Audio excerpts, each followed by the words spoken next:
Good day, everyone. So, our report of Group 6 is the democratic exclusions and democratic iterations, dilemmas of just membership and prospects of cosmopolitan federalism by Sayla bin Habib.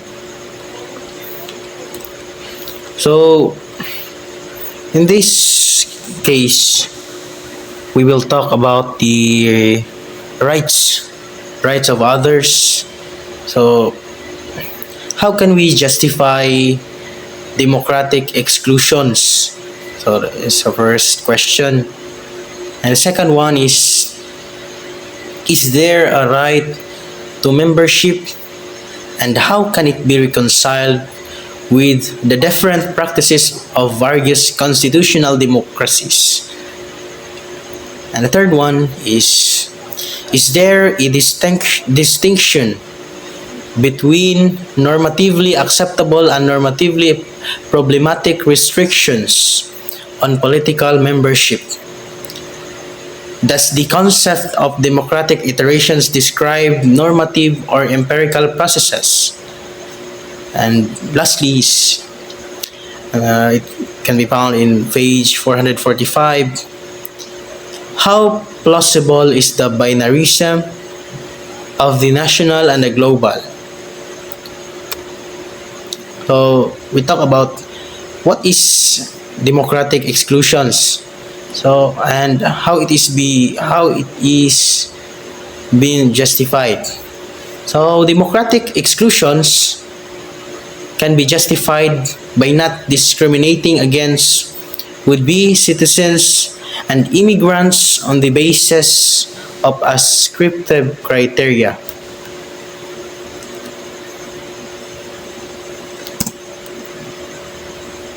So exclusions will not be justified by not discriminating against and ascriptive characteristics like one's sex and skin color, and not the product of one's voluntary doings. So this is the issues of discriminations, racism against one's sex and skin color. Democratic iterations are empirical processes which can be judged in the light of normative criteria deriving from discourse theory. The rights of others fill this lacuna in contemporary political thought by focusing on political membership. They're like travelers navigating an unknown terrain with the help of old maps drawn at different time in response to different needs. So we people are like citizens. We are like travelers navigating in an unknown terrain with the help of old map. So we need something. We need the old maps or the experience from the other people, other citizen who live before us, drawn at a different time and in response to different needs. So while the terrain we are traveling on, the world society of states has changed, our normative map has not. While the terrain we are traveling on the world society states has changed, our normative map has not. So even if the terrain we are traveling will change, so the old map will not be changed. It is constant, meaning unchangeable. The heart of liberal democracies between sovereign self-determination claims to control the quality and quantity of the movement of peoples across the state boundaries versus adherence to universal human rights principles. In Also in page 446, their scores ethical approach could throw any light on just membership. So we are battling or talking about membership, the principle of rights versus the schedule of rights. The In connection with that, the universalistic normative commitments which ought to bind the actions of the democratic legislature versus the scope and the variety across historical, cultural, institutional, and jurisprudential traditions that give rise to different concretizations of civic, political, and socio-economic rights in different democracies. So, human right membership, democratic iterations, those complex processes of public argument. So, we talk about democratic exclusions and the paradox of democratic legitimacy. Baobab reiterates this concern under present conditions. Porous, porous borders are the best we can hope for, he said in page 447. And in the other hand, Ben Habib distinguished among the cultural communitarian, the civic republican, and the cosmopolitan federalist. Both are approaches to democratic closure. And Michael Walzer's claim in Spheres of Justice argue that democracies are built on ethical communities that share ties of language, memory, and culture.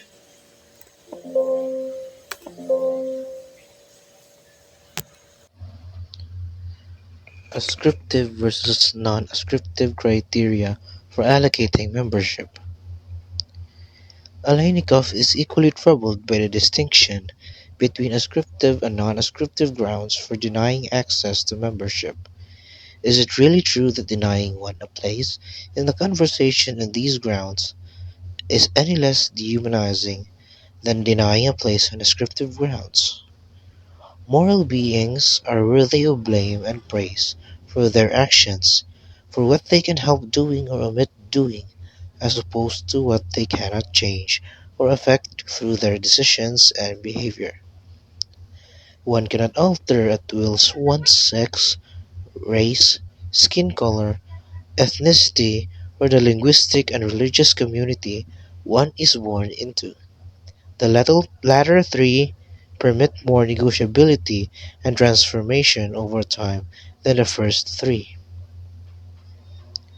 Here are some bullet points explaining the concept of ascriptive criteria for allocating membership. First, ascriptive criteria are based on inherent characteristics or attributes of individuals. These criteria allocate membership or determine inclusion, exclusion, based on factors such as ethnicity, race, gender, religion, or family background. Ascriptive criteria often rely on the predetermined categories or social constructs.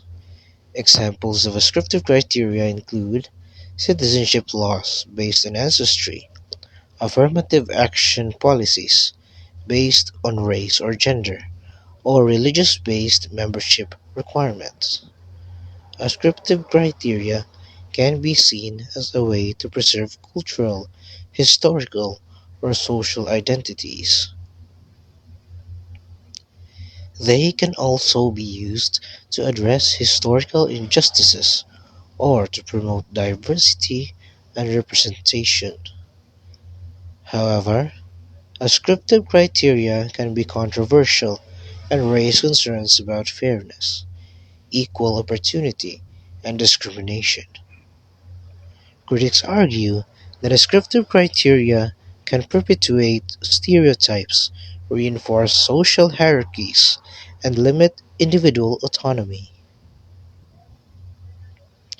There are ongoing debates about the balance between using ascriptive criteria to address historical injustices and ensuring equal treatment for all individuals. When using ascriptive criteria to allocate membership, there are several drawbacks and limitations to consider. First is reinforcement of stereotypes. Ascriptive criteria can reinforce stereotypes and perpetuate social biases. It may lead to the assumption that certain groups possess specific characteristics or abilities solely based on their ascriptive attributes, which can be unfair and discriminatory. Exclusion and marginalization. Ascriptive criteria can result in the exclusion and marginalization of individuals who do not fit into the predetermined categories. This can create barriers to equal opportunities and hinder social mobility. Third, inherent unfairness. Ascriptive criteria do not take into account individual merits, qualifications, or abilities. This can lead to situations where individuals who are more deserving or qualified are overlooked in favor of those who meet specific ascriptive criteria. Fourth, lack of individual autonomy. Ascriptive criteria disregard an individual's personal choices, preferences, and aspirations. It assumes that their membership or inclusion is solely determined by their inherent characteristics, limiting their autonomy and agency. The fifth, perpetuation of inequality. Ascriptive criteria can perpetuate existing social inequalities by favoring certain groups over others. It may reinforce power dynamics and hinder efforts towards achieving equality and social justice. 6. Difficulty in defining categories. Descriptive criteria often rely on social constructed categories that can be ambiguous or difficult to define. This can lead to confusion, subjective interpretations, and potential inconsistencies in the application of these criteria. The seventh is the potential for discrimination. Descriptive criteria can be susceptible to abuse and discrimination. They may create opportunities for bias and prejudice, as decisions are based on factors beyond an individual's control rather than their abilities or qualifications. It is important to critically examine the drawbacks and limitations of using ascriptive criteria and consider alternative approaches that promote fairness, equal opportunity, and individual agency.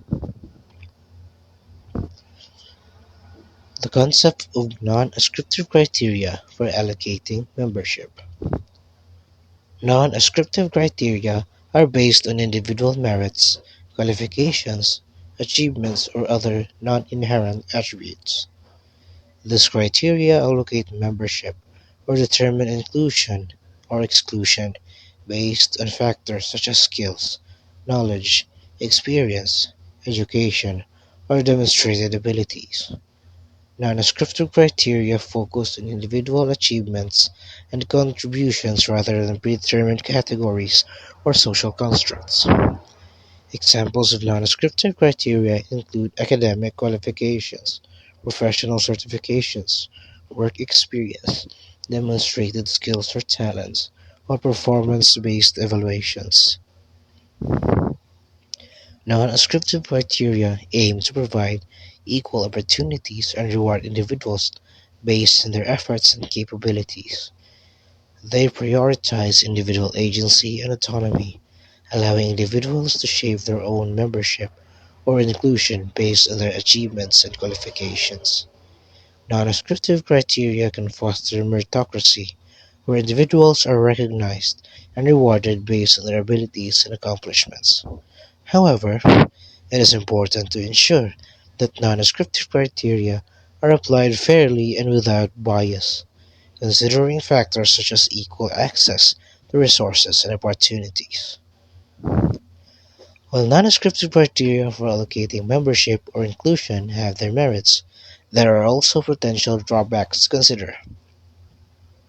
The first is ignoring historical injustices. Relying solely on non-descriptive criteria may overlook historical injustices and systematic barriers that certain groups have faced. It may fail to address past discrimination and disadvantage, perpetuating existing social inequalities. Lack of diversity and representation. Non-ascriptive criteria may lead to underrepresentation of certain groups, especially those who have historically faced barriers to accessing education, resources, or opportunities.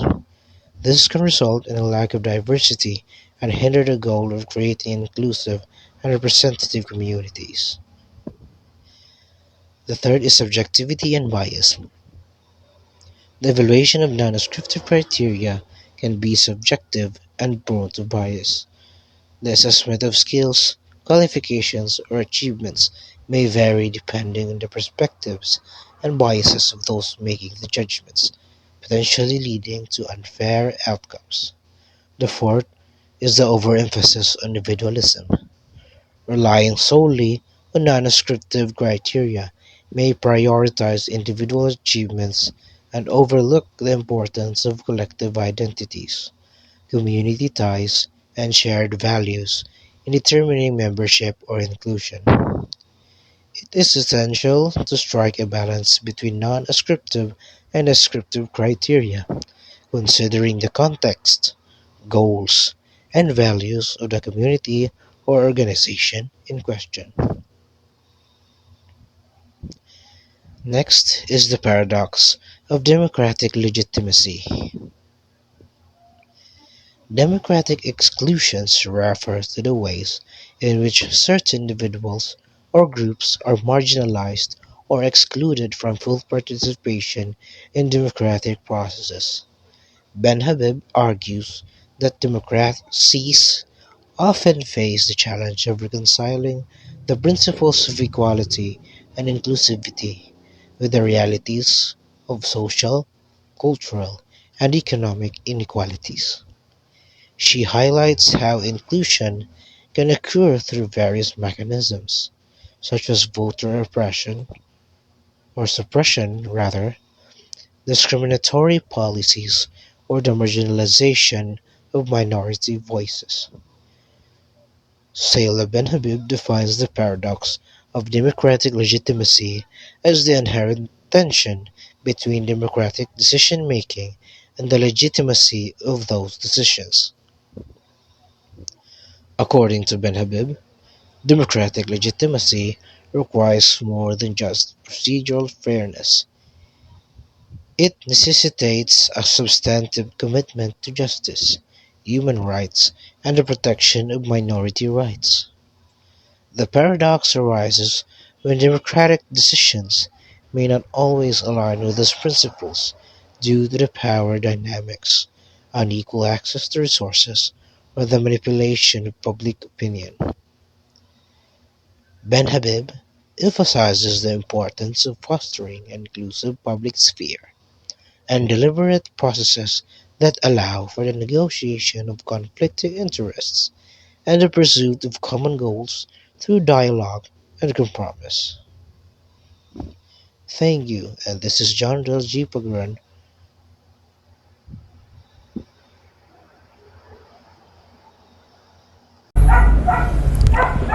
This topic is in line with the discussion of Seminarian Pagaran.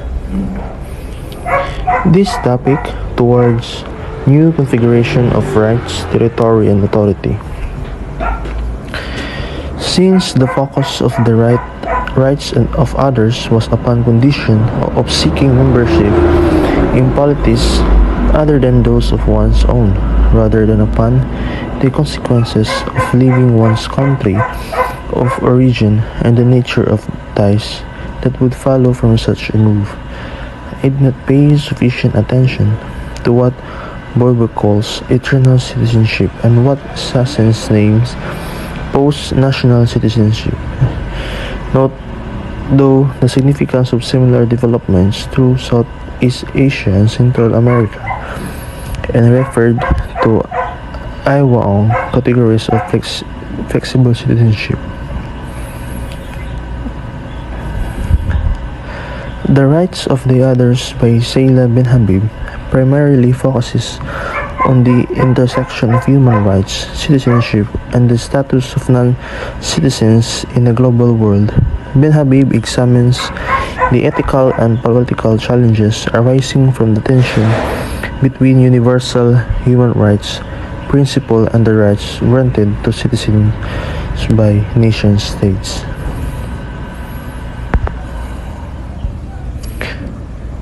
Sassens concludes that the historically constitutive tension between self-determination claims and universal human rights may not be as decisive today as a result of multiple, often highly specialized micro-transformation, both formal and informal.